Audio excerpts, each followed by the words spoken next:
by the treaties of peace and friendship with which the Wolastoq, Mi'kmaq, and Passamaquoddy peoples first signed with the British Crown in 1725. The treaties did not deal with surrender of lands and resources, but in fact recognized Wolastoq, Mi'kmaq, and Passamaquoddy title and established the rules for what was to be an ongoing relationship between nations. I want to respectfully recognize and acknowledge those treaties and the fact that we are meeting here today on the unsurrendered and unceded traditional lands of the Wolastoq. Monsieur le Président, je suis une fière néo-brunswickoise. Je suis née ici, j'ai grandi ici et j'ai choisi d'élever ma famille ici. Et je suis fière de représenter les habitants de Mermoncook-Tantramar au sein de cette législature, de faire valoir leurs préoccupations ainsi que leurs espoirs et leurs aspirations pour leur communauté.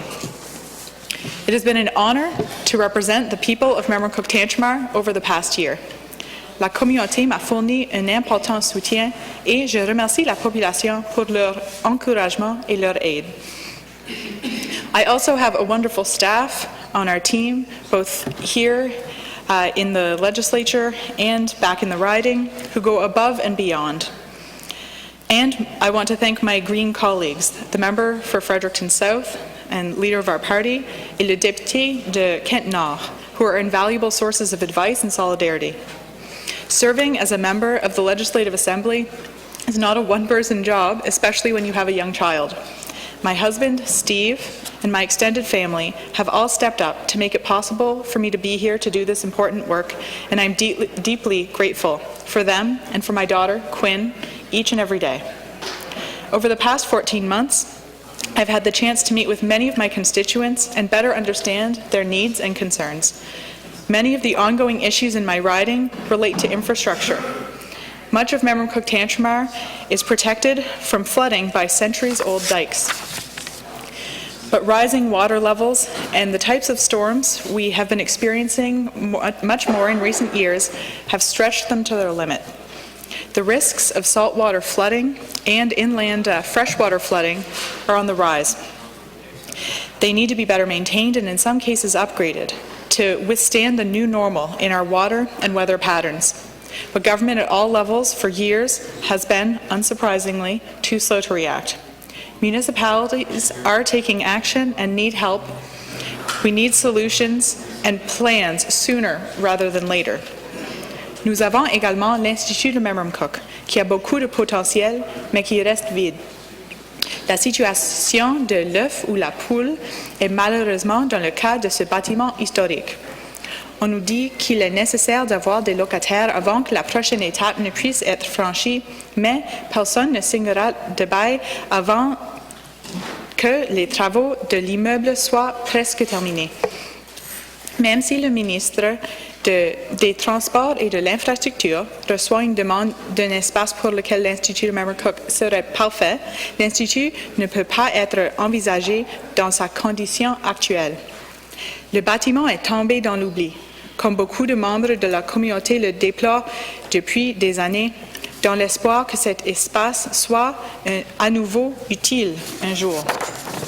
Un centre communautaire, le centre de pédiatrie sociale et d'autres organisations souhaitent utiliser cet espace, mais leurs plans sont suspendus indéfiniment. Des rénovations doivent aller de l'avant et se poursuivre jusqu'à l'achèvement pour que l'Institut de Mermoncook puisse à nouveau servir la communauté. I also hear many comments from constituents about the state of our roads. Many are well past their best before date and long overdue for maintenance. Some of the roads in my riding no longer have lines painted on them because the money simply is not there. Improving and maintaining our infrastructure requires investment.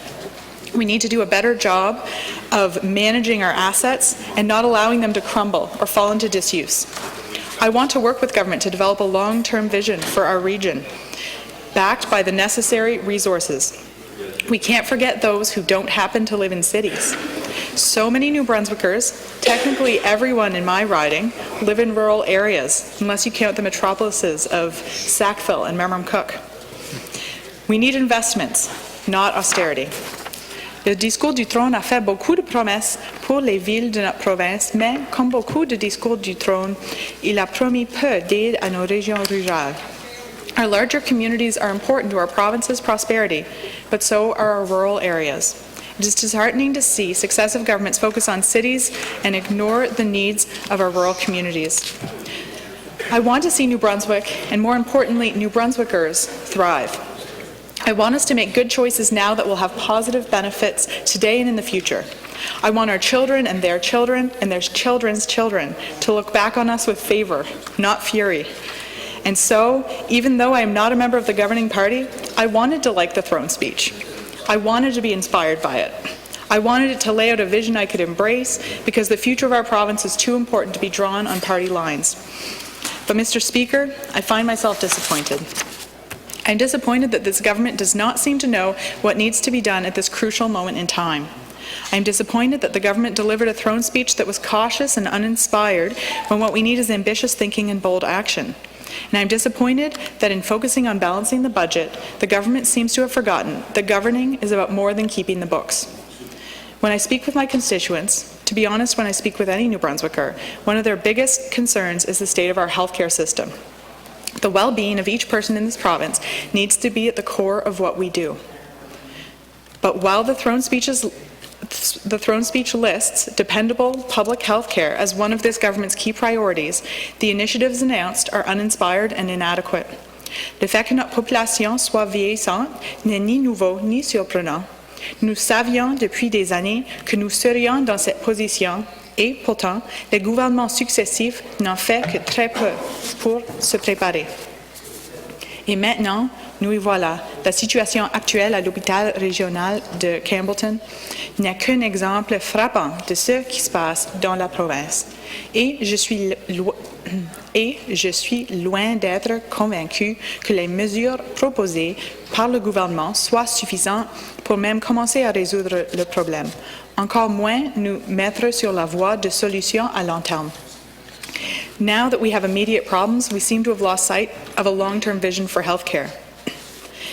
As we are already in the midst of a labour shortage in healthcare, one we expect to get worse before it gets better. Horizon and Vitalité need to recruit a combined 2,300 nurses over the next 5 years. This makes it even more vital that we focus on preventative healthcare, something that was completely lacking in the speech from the throne. We must improve our population's overall health in order to decrease future demand on our healthcare system. Preventative healthcare costs so much less in the long run and results in healthier, more productive population and with a better quality of life. We cannot continue to push off problems until they become crises, to leave for future legislators to solve, as we have been left to solve the challenges related to our aging population, challenges that would have been much more manageable had previous governments made an effort to plan for the obvious and inevitable. I was very pleased to hear that the Nursing Home Without Borders project, which predates this government, will continue.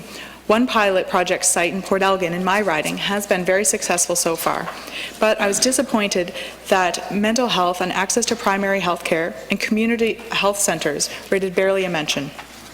Improving mental health services is becoming more and more urgent. People need help now, have in fact needed help for years now, and a promise to talk about what could possibly be done, a commitment to think things over and figure out solutions is not enough. Le gouvernement a le pouvoir d'améliorer la vie de ses citoyens et il a la responsabilité de faire un effort particulier pour aider ceux qui sont marginalisés et opprimés par notre système.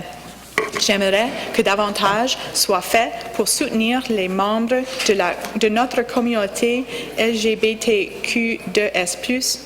Une interdiction de thérapie de conversion ne coûterait rien, mais indiquerait notre position en tant que province et contribuerait à protéger les membres vulnérables de la communauté. A recent survey by the New Brunswick Health Council found that over 2/3 of LGBTQ2S+ youth reported low levels of mental fitness, a rate much higher than the provincial average. In addition to a conversion therapy ban, funding for Clinic 554 is also part of the equation. By choosing not to fund the clinic, the government is choosing not to support reproductive justice and is ultimately endangering the healthcare services not only of people needing surgical abortion, but also of those LGBTQ2S+ community members who get their primary healthcare there. When my constituents are not talking to me about healthcare, they are often talking about education at every level, from early childhood education through post-secondary. Mr. Speaker, I'm glad to see that education is one of the priorities for this government listed in the throne speech. Our schools must be given the resources they need, both inside and outside the classroom. We should establish a school lunch program to ensure children are not going to class hungry. This is one of the things I hear the most from educators. And we need to increase mental health support for youth. Another priority I've heard from educators and from families and youth. Basic needs must be met so kids can learn and teachers can teach. Our education systems are not disasters, but there are challenges and we must find ways to surmount them. Mr. Speaker, I was disappointed that there was not enough in the throne speech to support post-secondary students. Our students are among the most indebted in the country, carrying average debts of $40,000 upon graduation for a bachelor's degree. We need to work to make post-secondary education more accessible, providing more help upfront in addition to debt relief. Access to post-secondary education isn't a luxury. It isn't just about making sure that higher education is available to anyone who wants to learn new skills and gain new knowledge. We are facing a labor shortage in this province. We need to ensure new people are ready to join the labor force as needed. We need to ensure we have new people coming in with a diverse mix of skills and abilities who are able to do the jobs of today and adapt to the jobs of tomorrow. This requires investment in those who study here. New Brunswick has built a diverse mix of post-secondary institutions, and we need to build on that foundation. We need to ensure our youth are able to take full advantage of what they have to offer and that they are able to enter the workforce free from excessive burdens of debt.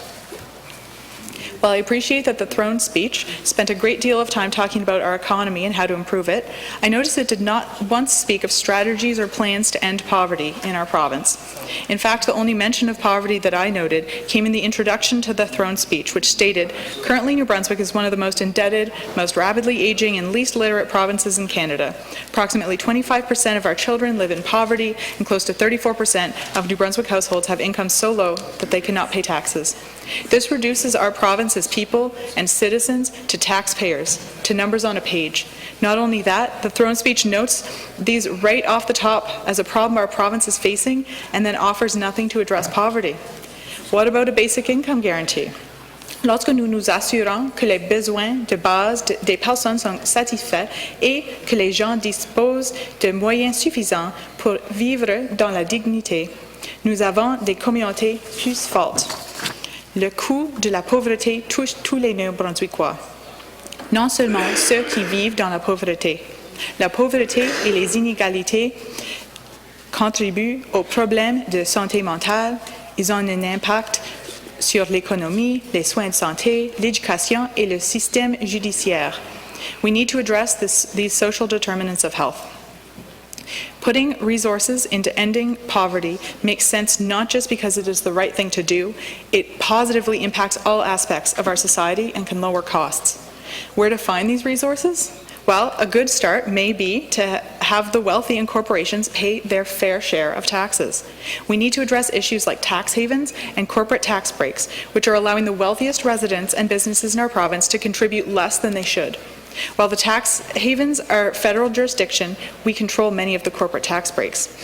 Our Premier is quite happy to wade into federal territory and other jurisdictions to kick up a fuss about pipelines that are on the agendas of other provinces, so I cannot see why he ought to have a problem lobbying the federal government to assist his own province in increasing its revenue by going after taxes that corporations and individuals are not paying and are hiding elsewhere. It had appeared in the news yesterday that the Premier will be lobbying, along with fellow Premiers from the East Coast, for an increase in the health transfer due to our demographics. I applaud this move. It seems that pharmacare is on the agenda too, and I urge the Premier to fight for this. Je rencontre tellement de gens qui n'ont aucun plan de soins dentaires. Parfois, ils choisissent de se faire enlever les dents, car ils n'ont pas assez d'argent pour continuer à recevoir des soins dentaires réguliers. Je rencontre aussi régulièrement des personnes qui n'ont pas les moyens d'acquérir un appareil auditif ou de subvenir à d'autres besoins importants en matière de santé. Ces soins de base ont aussi un impact au niveau préventif. Les problèmes dentaires ou auditifs peuvent entraîner d'autres problèmes plus graves, comme des maladies cardiaques ou des problèmes de santé mentale. Lobbying the federal government for pharmacare seems to make more sense than spending our political capital to push for major projects that will benefit oil and gas companies, with the hope that trickle-down economics will work for some of the people living without the basics in New Brunswick. I'm also concerned about this government's propensity to privatization and the impacts that may have on New Brunswick. It began with the extramural program under the previous Liberal government, but the Conservatives government did not reverse this decision. It has continued with making liquor available in grocery stores and now has moved on to the announcement of privatizing cannabis sales. There were also efforts to privatize Murray Beach Provincial Park, which have thankfully been delayed for now. If these places are valuable enough to be privatized, why not keep the assets public? The throne speech did include a few initiatives about which I am cautiously optimistic. The New Brunswick First Procurement Strategy, which aims to help New Brunswick companies be more successful in securing government contracts, certainly has potential. It will depend, of course, on how the strategy is structured, but the idea is a good one. In fact, strengthening the local economy by requiring government departments, hospitals, schools, community colleges to increase their purchases of local goods and services by at least 10% and encouraging municipalities and universities to do the same was part of the Green Party of New Brunswick's election platform. We believe producing and buying more locally, and especially food, is one of the ways to rebuild our economy. According to a study by the Nova Scotia-based Centre for Local Prosperity, a mere 10% shift in consumer spending from imported goods and services to New Brunswick-made goods and services would create 14,000 jobs in our province and add $1.8 billion annually to the provincial economy. I look forward to the details of the New Brunswick First Procurement Strategy. It has the capacity to be an important step forward for our province. I also look forward to learning more about the All Nations and Parties Working Group on Truth and Reconciliation, which the government has pledged to create. C'est une étape prometteuse pour répondre aux appels à l'action de la Commission de vérité et réconciliation et j'espère que nous pourrons atteindre les objectifs énoncés dans le discours du Trône, notamment à savoir rendre le gouvernement responsable et à aider les ministères à mieux comprendre les besoins et les priorités des Premières Nations du Nouveau-Brunswick. L'engagement à élaborer une loi sur l'accessibilité est également très positif et attendu depuis longtemps. Ce type de législation existe dans plusieurs autres provinces et c'est vraiment essentiel pour aider les personnes handicapées. People with disabilities have been underserved for a long time. And as our population ages, more and more of our residents will be living with disabilities from sight and hearing impairments to mobility challenges. The proposed creation of an Accessibility Act is critical legislation that has the potential to protect the rights of those with disabilities and ensure their ability to live independently and with as few barriers as possible.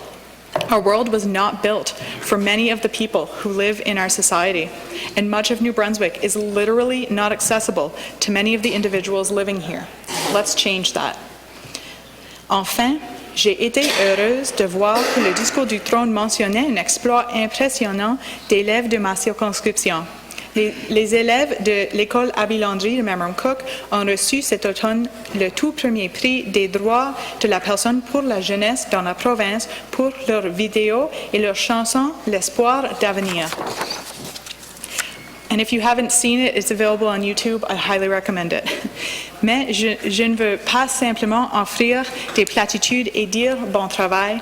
Comme mentionné quelques pages plus tard dans le discours du Trône, un quart des enfants du Nouveau-Brunswick vivent dans la pauvreté. Cela signifie que nous ne faisons pas ce qui est nécessaire pour subvenir aux besoins des enfants de notre province. Cela est inacceptable. Well, I was glad to hear in the throne speech that the government accepts that climate change is real. I'm a little concerned about the line that followed, which read, New Brunswick will do as much as it can to combat climate change. That seems like a potentially feeble commitment. Oh, well, we've done what we can. New Brunswickers deserve a pledge to do what must be done, to do what is necessary. And not a vague assurance that at least something will be done. I worry that the government won't actually do what is necessary, what the science demands, to combat climate change and help protect our province from its effects. I worry the government does not understand the actions necessary to create resilience and change our system. It is promised in the throne speech to implement a climate change plan. But will this be fully implemented quickly and result in real change, or will it be words on a page to which the government can point to say they are taking action without any significant action at all? Is this plan enough? We need urgent action. We need action desperately. We need a timeline and implementation immediately.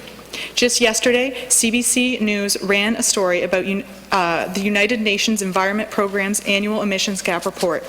The headline read, "Earth set to warm 3.2 degrees Celsius by 2100 unless efforts to cut emissions are tripled." This is according to the new UN report finds. This number might not mean much to some, but let me tell you what scientists are saying. They're saying this is terrifying. That is 80 years away. It is within our children's lifetimes. It is within my child's lifetime. We need to step up our game now. We need to be climate leaders, not climate delayers. We need to be able to tell our children and the next generation that we did everything we could. The time for lip service has passed. People across the country and around the world are calling for meaningful change. The Pact for a Green New Deal, for example, is a nonpartisan initiative that was launched in May here in Canada. The movement is made up of more than 150 partner organizations, and its goal is to tackle the climate crisis in a way that also addresses other crises we face: inequality, affordable housing, the rights of Indigenous peoples, rising costs of living, racism, and xenophobia. Le Green New Deal repose sur 4 piliers.